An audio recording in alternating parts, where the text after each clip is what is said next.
Poitine est l'homme le plus terrifiant sur Terre.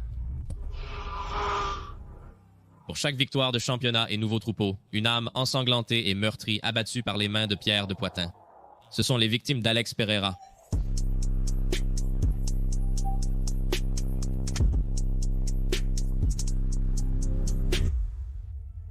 Sean Strickland est peut-être l'un des seuls hommes signés à l'UFC plus connus pour ses frasques en dehors de la cage qu'à l'intérieur. Je veux dire, ai-je sucé quelques orteils ici et là? Ouais, mais je veux dire, c'est plus comme pourquoi ne pas essayer des trucs? Combattant ses démons à travers l'art de la guerre et des projections extérieures sur le microphone derrière le masque se trouvait un homme mentalement fragile, fracturé par une vie précoce pleine de traumatismes, mais à travers ses luttes mentales est venue la victoire et une position proéminente dans le classement des poids moyens à la veille d'un tir au titre le plus mérité. Sean serait jumelé stratégiquement contre le Brésilien à la progression rapide, un jeu des organisateurs de match pour entrelacer les récits avec le roi nigérian. Lui-même, c'était un plan orchestré pour faire perdre Sean, mais il n'était jamais un homme à refuser un combat. Même s'il s'agissait du guerrier que les érudits craignaient le plus. Pour accélérer le processus, vous le placez avec Shale. Beaucoup d'entre vous pensent que Sean Strickland est de toute façon le prétendant numéro 1 légitime. J'ai entraîné avec d'excellents kickboxeurs, et après avoir rencontré Alex à la guerre, je sais que je peux le gérer. Tu verras que je suis un tout autre gars.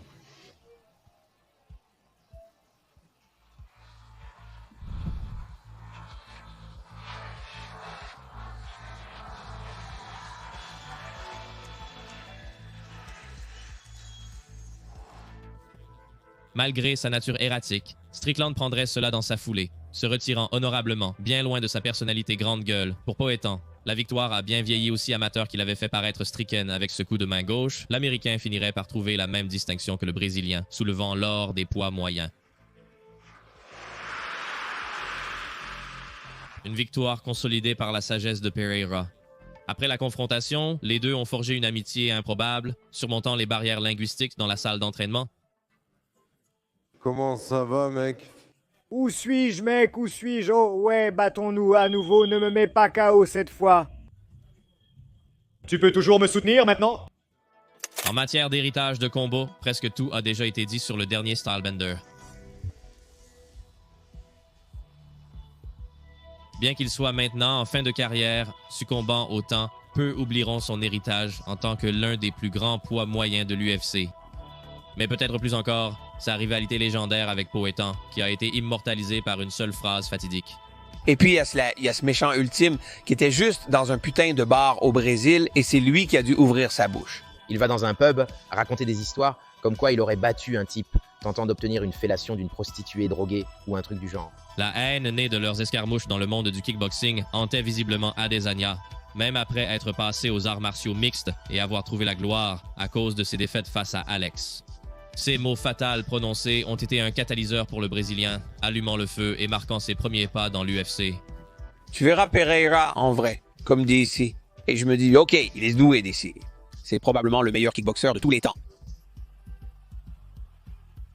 Et puis il fait ça, et je regarde et je dis, oh mon Dieu, tu dis la vérité.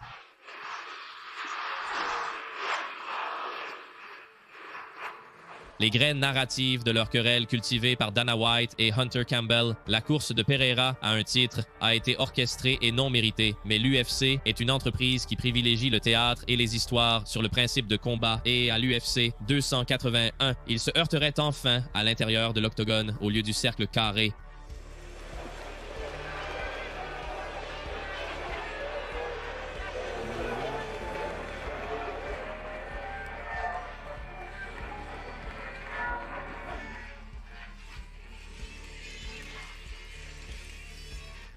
Le regard perçant de Poetan a peint une image claire. Adesanya n'était pas calme et réservé comme il l'avait été maintes fois auparavant, mais pour Pereira, une victoire ici était une formalité. L'événement n'était rien de plus qu'une affaire, et pourtant pour Israël, son héritage était défini par son résultat. Premier round du championnat incontesté des poids moyens de l'UFC. Il y a beaucoup de danger quand il s'approche avec ses cheveux. Adesanya finit par prendre le dessus et donne un coup de pied de hache au corps de son adversaire. Beaucoup d'actions se déroulent dans un espace très court. Le grand octogone semble favoriser Adesanya en ce moment. 20 de passé, 5 à venir. On dirait que nous regardons 3-1 assez confortablement pour le champion.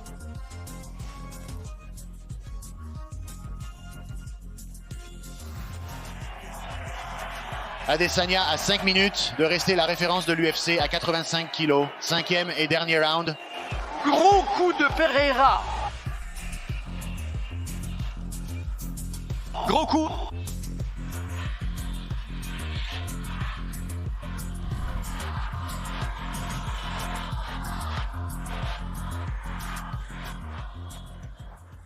Je vais le mettre en jeu pour voir ce qui arrive. J'ose encore être grand. En essayant de régler ses démons sur la grande scène, Adesanya a au contraire été englouti par eux dans les derniers moments du combat et a perdu sa ceinture dans le processus, maintenant à jamais victime du coup de main gauche breveté d'Alex. C'était une défaite prévisible chez les poids moyens, mais l'histoire ne s'arrête pas là. On dit que l'histoire est écrite par les vainqueurs et entre les deux, ce serait Adesanya qui aurait le dernier rire lors de leur revanche. Cette fois, Israël était le chasseur, pas la proie, et son attitude en témoignait. Poetan porte maintenant le lourd fardeau d'un champion. Easy n'avait rien à perdre, et un homme qui n'a rien à perdre dans ce jeu est le plus dangereux de tous.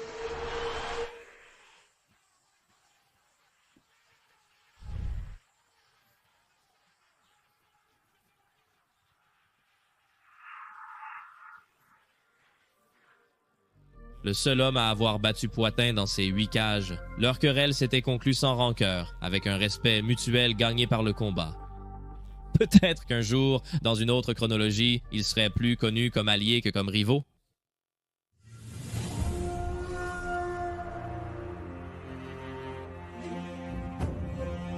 Cet esprit de samouraï, mon frère, est authentique.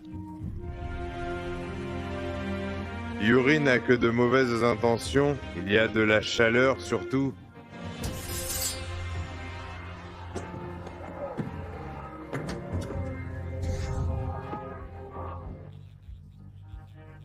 Contrairement aux précédents adversaires d'Alex, l'esprit stoïque de Yuri Prohaska n'était pas facile à briser. Dédié au code du Bushido avec une vie de combat derrière lui, ce gladiateur légendaire semblait venu d'une autre époque pour devenir champion de l'UFC. Ses compétences, bien qu'imparfaites, le mèneraient au sommet. Oh, c'est fini, il est parti.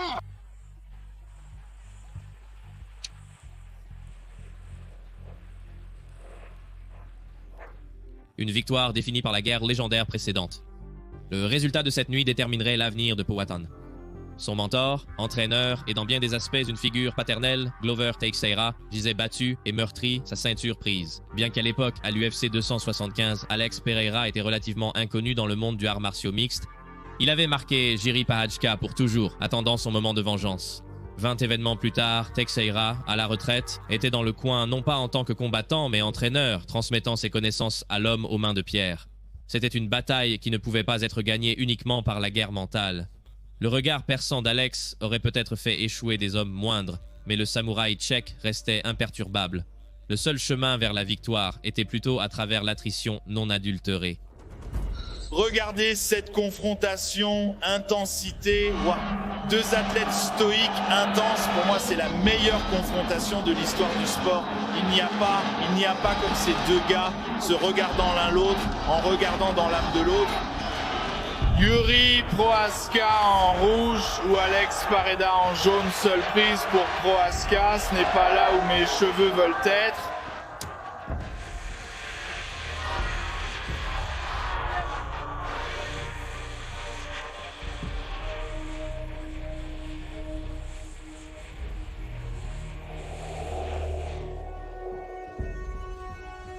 Le style de combat sauvage de Prohaska avait fini presque tous les hommes avant Alex, mais l'homme aux mains de pierre s'est tenu debout et a tué le samouraï dans un duel honorable. Et revendiquant le titre de champion à double sens dans le processus, Pereira avait maintenant les yeux fixés sur une nouvelle cible, une avec beaucoup moins d'honneur et de respect pour l'art de la guerre et ceux qui se trouvent entre l'ascension et la perte éventuelle de Prohaska. Une myriade de problèmes et de destins entrelacés laisseraient le trône des poids lourds légers vacant et deux hommes pour se battre pour cela. Pereira n'est pas l'homme en cette occasion, plutôt une fois de plus son mentor et entraîneur, et sur son chemin se trouvait un homme sans prétention par tous les comptes, un ancien de la série des prétendants, qui avait tranquillement forgé son chemin vers le sommet avec peu de fanfare, mais les armes de Jamal Hall n'étaient plus pas à prendre à la légère, car ceux qui l'ont affronté le comprendraient bientôt, pour partager sont inclus. Moins de 3 minutes à faire tour, 3 Jamal Hill, essayant de conclure un titre mondial à partager et sur les cordes performance record pour Jamal Sweet Dreams. Le Brésilien ensanglanté et meurtri se retirant dans une arène presque vide, un spectacle vraiment désolé. Le MMA est un sport de jeunes hommes sûrs. Glover a certainement passé son prime, mais c'était une victoire accordée néanmoins à Jamal, et tout comme le jury avant lui, son épée à double tranchant était que Poeta l'avait maintenant dans le collimateur. Vous pensez qu'il y a quelque chose en lui d'être un élève de Glover, donc j'ai vu cette vidéo ou la photo où vous savez, vous et Glover dans l'octogone au Brésil, et il est un peu en arrière-plan, on peut dire qu'il a l'air vraiment contrarié. J'ai parlé et je vais continuer à parler pour m'assurer que les gens sachent que ce combat est un événement à ne pas manquer.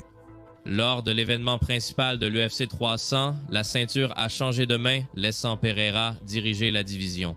Malgré cela, les deux hommes avaient le même objectif, vendre la plus grande carte des 10 dernières années et sortir vainqueur. Jamal irait à l'extrême en termes de théâtralité et de confiance intérieure, mais c'est peut-être cette même chose qui causerait sa perte. Tu vas le mettre KO? Ouais, bro. Je dois lui donner une sacrée raclée juste pour le simple fait du manque de respect de la façon dont vous vous en prenez à moi. Je fais un point très assertif. Marquez mes mots quand je dis ça. Je n'ai pas l'intention de le faire tomber ni de lutter contre lui. Je prévois d'y aller. Je vais le mettre knock-out. Cela me familiarisera avec l'image que je prévois de voir samedi soir.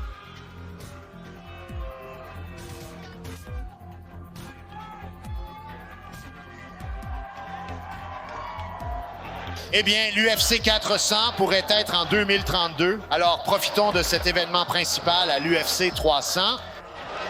Nous restons ici, chérie. C'est parti. C'est Jamal Hill Challenger dans les shorts multicolores noirs pour le titulaire, le champion Alex Pereira. Continue. Sortez d'ici. Il vient de tout laisser tomber.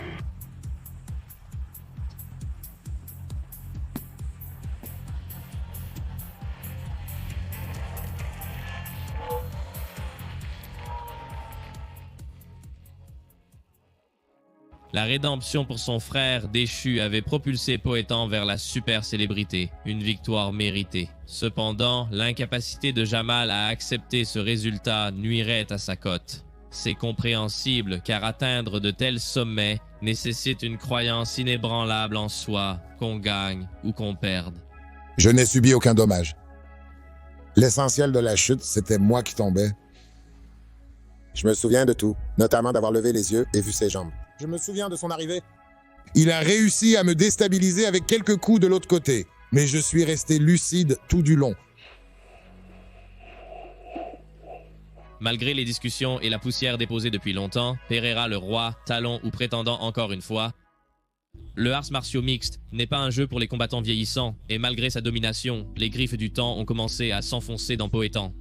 À 37 ans, son âge marquait le début d'une baisse typique de capacité, avec une dégradation progressive de la vitesse et du temps de réaction selon les normes habituelles. Bien qu'imperceptible, Alex connaissait son inévitabilité et cherchait urgemment une autre victime pour perpétuer son héritage. L'UFC 303 devait être honoré par le Notorious, l'homme le plus influent, mais comme souvent avec l'Irlandais récemment, un changement de dernière minute mettrait l'événement en péril. Mais nous savons ce qu'est le remplacement. Et en ce qui concerne les remplacements, c'est un assez bon.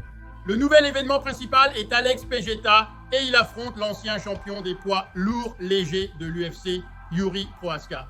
Le camp d'entraînement est certes difficile, mais affronter à nouveau le sauvage Yuri Prochazka est un tout autre défi. Bien qu'il ait été le meilleur il y a seulement 8 événements, les vérifications de prévisibilité rendaient tout résultat possible. Pereira, en passant directement du canapé à la grande scène de l'UFC, sauterait les innombrables heures d'entraînement et d'études de vidéo, comptant plutôt sur sa capacité à s'imposer le jour J. Cette fois, nous ne prendrons pas d'Airbnb, de grande maison, ni n'amènerons toute une suite. Ce sera moi, toi, Glover, les coins et les garçons. Nous allons nous installer à l'hôtel des combattants. Nous irons comme si nous allions combattre dans la sous-carte. Nous allons gagner ce combat et rentrer à la maison. Vous avez assez de temps pour regarder le plan de la banque, vérifier les caméras et planifier un braquage de banque.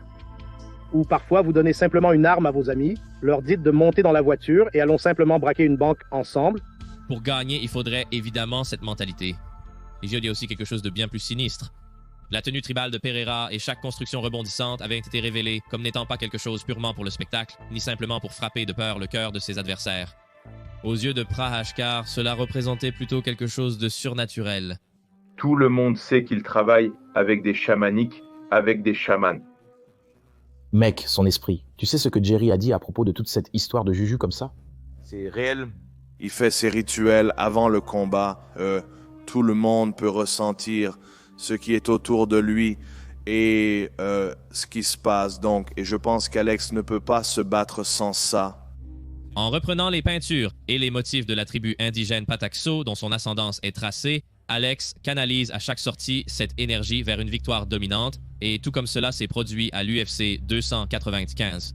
Cette fois, à la T-Mobile Arena, Poetan ajouterait une autre plume à son chapeau.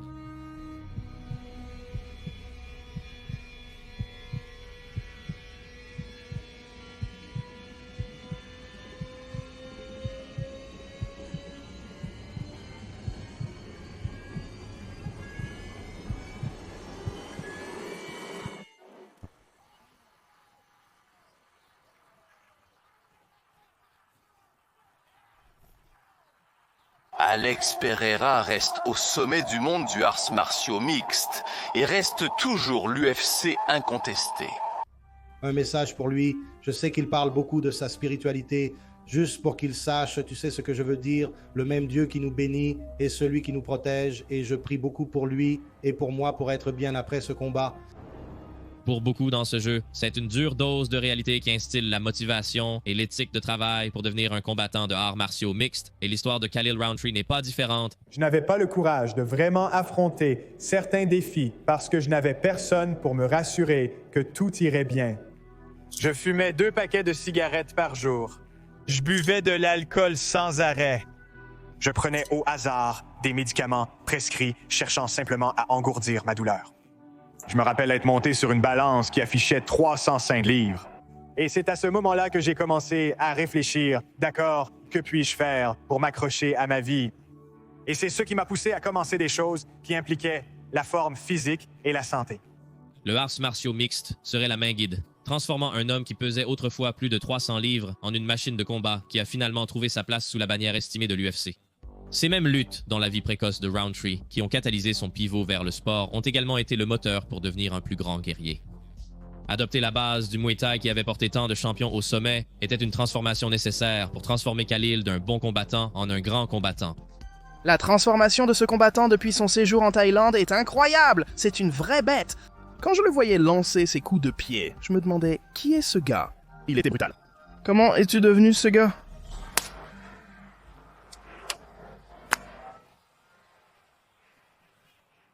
Après 5 victoires d'affilée, il se hissa dans l'élite des poids lourds légers et le destin le mena à défier Alex Pereira pour le titre. Peu s'attendaient à voir Rountree à cette position. En 8e place au classement et avec un palmarès moins impressionnant que ses collègues, la plupart le voyaient comme une statistique et une note de bas de page dans le record de Pereira. Mais l'ère de Salt Lake City, Utah a un je ne sais quoi qui permet de créer ces moments historiques. La raison principale pour laquelle j'ai toujours voulu ce combat, vraiment, c'est pour les fans. Vous avez 2 des meilleurs frappeurs du monde qui s'affrontent. Et c'est ce que je veux donner aux fans. C'est du art martiaux mixte, tout peut arriver. Mais ce que j'essaie de faire comprendre à tout le monde, c'est que lorsque j'entre là-dedans, vous pouvez vous attendre à la meilleure version de moi. Et la meilleure version de moi n'est pas quelqu'un qui change mon plan et qui décide ensuite, comme par magie, de devenir lutteur dans ma carrière. Chaque chapitre du parcours inspirant de l'UFC 307 rappelle brutalement que le combat ne fait pas de discrimination. Souvent, c'est le méchant, le personnage du talon qui gagne devant le héros et sa foule locale. Bien qu'Alex n'ait pas entièrement correspondu à cette description, la brutalité de sa fin l'a certainement reflété.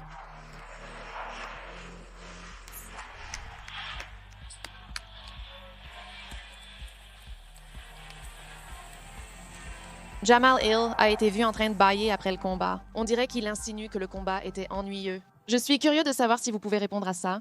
Il se réveille peut-être de l'UFC 300. Khalil pourrait être la dernière victime de cette liste.